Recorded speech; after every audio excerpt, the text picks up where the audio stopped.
Hi guys, it's Lauren. I'm out here in the kind of late evening and I found it's a good time right now for me to hand pollinate a zucchini squash that I planted in May. I've been enjoying this squash. I love the flavor. It's a dark green zucchini. I think it was could have been called Black Beauty or dark green. Either way, it's kind of your standard zucchini, and I'd like to save some seed from this squash, and I want to make sure that this seed is going to be true to type. What I mean by true to type is that when I save the seed and share it with others, I want to be certain that I'm going to get a zucchini. So the Cucurbitaceae family is quite a big family. It includes melons, gourds, pumpkins, squashes, of the winter and summer varieties. The zucchini squash that I have is in the Cucurbita pepo species, and it will cross with species within that same Cucurbita pepo species. It won't cross with the pumpkins that I have that come from different species, like Cucurbita moschata, Cucurbita mixta. So it won't cross with those in those species, but it will cross within its species. So what I'm trying to do is avoid all that and get the same dark green zucchini that I'm enjoying now this summer. So I'd like to take you along in this adventure. This is my first time doing it, but Lavender and I got some really good instruction last week from the folks, especially Liz and Electra. Shout out to them. Thank you so much for showing us how they hand pollinate their squash at the Community Seed Exchange seed garden. That seed garden is in Sebastopol. It's a part of Community Seed Exchange, which is another seed library and neighborhood seed exchange organization that was established in 2014. So they've been doing this for a long time. And when we helped out last week, they showed us just how they hand pollinate their squash. We were hand pollinating patty pan that time, and Liz and Electra gave some great tips. So I'm going to turn my camera around, and then you can see just exactly how I'm going to approach that with my dark green zucchini.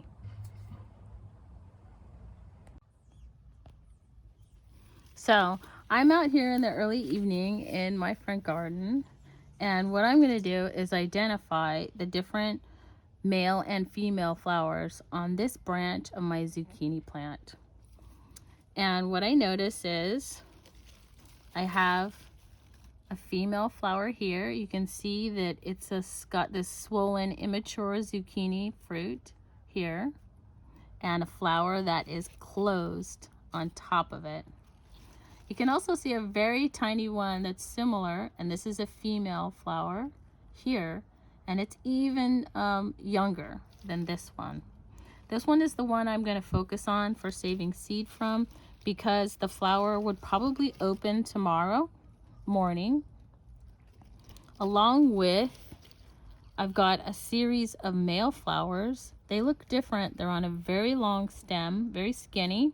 They've got these very obvious bracts here and an immature flower, but they do not have the swollen fruit that has this thickened look here. It's on a very long skinny stem. Here's a male flower that will probably open tomorrow. However, right now it's closed.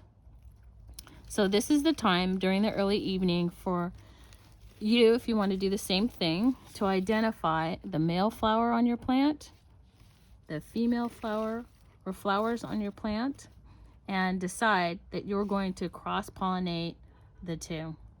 Now you can use one male flower and pollinate more than one female flower, but luckily I'm not going to make this too complicated, being my first time.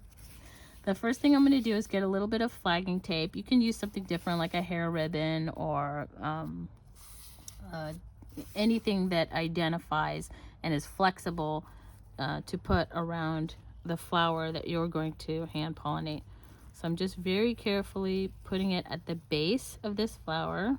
I don't want to cut off any of its connection to the main stem of the plant, And I don't want to cinch it up here on the fruit because the fruit is going to be swelling in size if it's successfully pollinated. And you probably don't need to tie it more than once, so I'm just going to leave it right here. I trust that that's going to stay on. The next thing I want to do is get a little bit of tape. This is like painter's tape. It's tape that you would use to kind of protect your walls if you were going to paint a new room or something like that, or you know, like a chalkboard or something with chalkboard tape. It's pretty sticky. It'll stick to itself, but it's also pretty easy to pull apart, and that's what I'm looking for. So I'm going to cut 4 to 6 inch pieces of tape.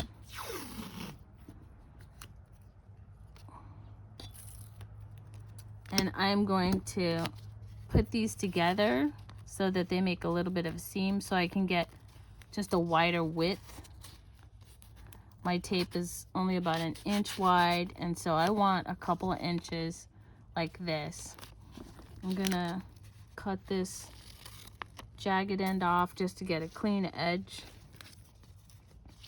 So this is the tape that I'm going to use to come under the female flower.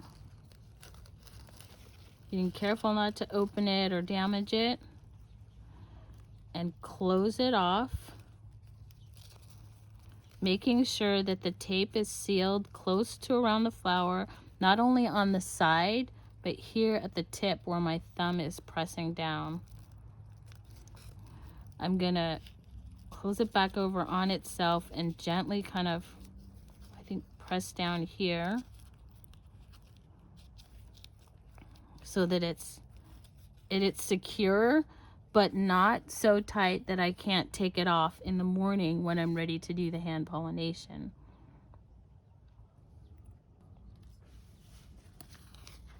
So I'm also going to do the same thing with the male flower, and I already have some tape that I prepared here to tape it shut, because these are pollinated by bees. This type of plant is pollinated by bees, and they're going to be super busy in the morning. I have to beat them to it, but to ensure they don't get to something before I do, I'm going to also close off this male flower so that it doesn't open before I get to it. Doing the same thing. So this is the male and the female plant that I'm going to use to pollinate this fruit, this immature fruit, to ensure that I get a true to type zucchini, just as tasty and healthy as the ones that I've been enjoying off of this plant. I'm not currently growing any zucchini in this area, so I don't have other plants that I could use, say, its male flower from to cross with this female. Although that would give me more genetic diversity and give maybe a hardier plant or even better tasting plant, I don't happen to have another zucchini here. I do have blue curry squash that's planted just right over the sidewalk area here. But that's not what I'm looking for. I'm not trying to make a new hybrid squash. I'm trying to make this particular zucchini squash produce seeds that are true to type. So ideally, maybe you would want to pull from maybe a couple of the same plants, the same variety of squash plant, but this will be just fine for now. So I've got my 2 female and male plants shut.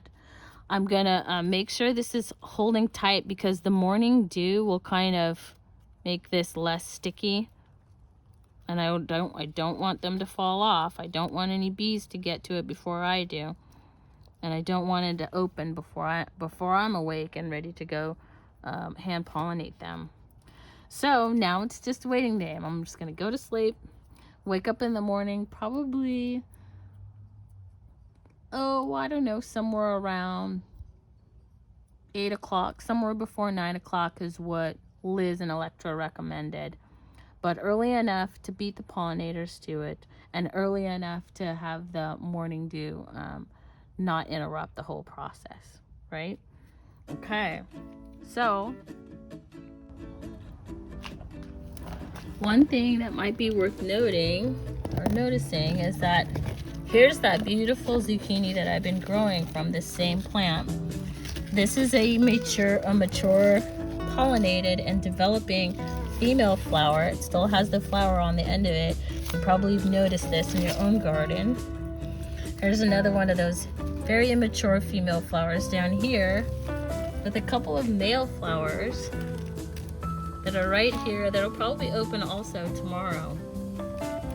So lots of pollination going on, lots of plant reproduction going on here. And this time I'm gonna get into it and do some myself. So that's it for now. Stay tuned for part 2 in the morning. Thanks for watching.